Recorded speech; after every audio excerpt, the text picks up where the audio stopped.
Friends, can we talk about the Mexican-American War for a second? I know it's not exactly the sexiest chapter in American history. It doesn't have the revolutionary zeal of the War of Independence or the gut-wrenching drama of the Civil War. But trust me, this often overlooked conflict is vital for understanding how the United States came to be the continental powerhouse it is today. The Mexican-American War, fought from 1846 to 1848, was a clash of cultures, ambitions, and frankly, some really bad real estate deals. On one side, you had a young and ambitious United States, fueled by this idea of manifest destiny. Basically, the belief that it was their God-given right to expand westward to the Pacific Ocean. And on the other side, you had Mexico, a nation still finding its footing after gaining independence from Spain, trying desperately to hold on to its vast northern territories. This wasn't just some border skirmish. This was a full-blown war with real consequences. Thousands of lives were lost. The political landscape of North America was redrawn, and the relationship between the United States and Mexico? Yeah, that was forever changed. To understand this pivotal moment in history, we need to rewind a bit. Imagine, if you will, a group of 19th century Americans sitting around, probably eating apple pie or something, and talking about their nation's future. You know, one might say we've got this whole continent just sitting there. It's practically our duty to go out and claim it. It's our manifest destiny.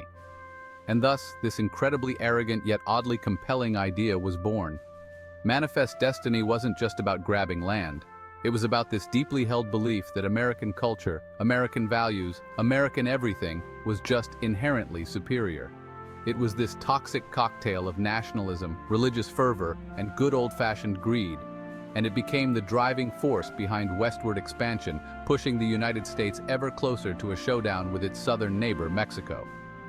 Mexico had its own vision for its northern territories. They saw these vast lands as an integral part of their nation, a place where they could build and prosper.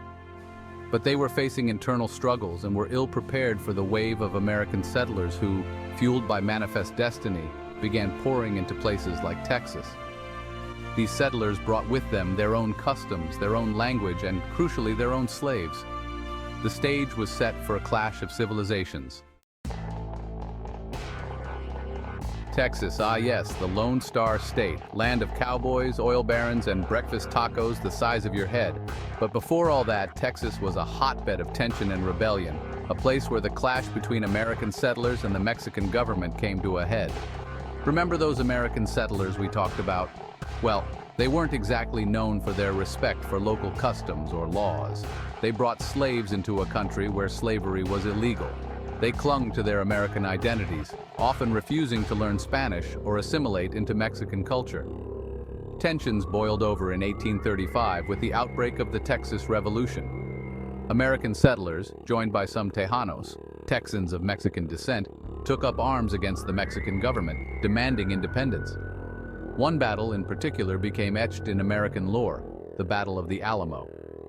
A small group of Texan defenders, including legendary figures like Davy Crockett and Jim Bowie, barricaded themselves inside the Alamo mission, facing off against a much larger Mexican army. The Battle of the Alamo, though a defeat, became a rallying cry for the Texans. It was their Remember the Alamo moment. The battle, along with other victories, eventually led to Texas securing its independence from Mexico in 1836. The Republic of Texas was born, a lone star shining bright on the international stage. In 1845, Texas was officially annexed by the United States, becoming the 28th state. And boil over they did, in the spring of 1846, when the Mexican-American War officially began. So, the year is 1846. The United States and Mexico are locked in a tense standoff over Texas. And then, like a scene ripped straight out of a John Wayne movie, shots are fired. The exact circumstances are still debated, with each side blaming the other for starting the fight. But the result was the same: war. This was a full-blown conflict, with battles fought on multiple fronts, from the dusty plains of Texas to the heart of Mexico City. Leading the charge for the United States were Zachary Taylor, Winfield Scott, and Stephen Carney. These weren't just generals, they were icons of their time. These men, and the thousands of soldiers under their command, were about to embark on a campaign that would reshape the map of North America. The Mexican-American War was more than just a war. It was a crucible that would test the mettle of the United States Army and have lasting consequences for both nations involved. Zachary Taylor, bless his heart, was not exactly the picture of a military mastermind. He was known to wander around in a straw hat and a linen suit, looking more like a kindly farmer than a conquering general. But beneath that unassuming exterior beat the heart of a fighter. Taylor's battlefield prowess was evident from the get-go. Tasked with securing the Rio Grande, he clashed with Mexican forces at the battles of Palo Alto and Resaca de la Palma in May 1846, securing decisive victories. But Taylor's finest hour was the Battle of Buena Vista. Facing a much larger Mexican army led by General Antonio López de Santa Anna, Taylor found himself outnumbered and outmaneuvered. Yet through a combination of tactical brilliance, sheer grit, and maybe a little bit of luck, he managed to hold his ground, inflicting heavy casualties on the Mexican army and forcing Santa Anna to withdraw. The Battle of Buena Vista was a turning point in the war. While Taylor was busy in northern Mexico, another force led by Carney was on the move. Carney was a meticulous planner. His mission, capture Santa Fe and secure California. They faced deserts, mountain passes, and Apache raids. Yet, they captured Santa Fe without a shot. By the time they reached California, it was largely under American control. Manifest destiny was becoming a reality. While Taylor and Carney were busy racking up victories in the north and west, another American general was preparing for the capture of Mexico City. Enter Winfield Scott. Scott was a stickler for military decorum and a brilliant strategist. His campaign to capture Mexico City was a masterpiece of military planning. Landing at Veracruz, he fought inland, overcoming fierce resistance and disease. He outmaneuvered Santa Anna, captured Puebla, and laid siege to Mexico City. The fall of Mexico City ended the Mexican-American War.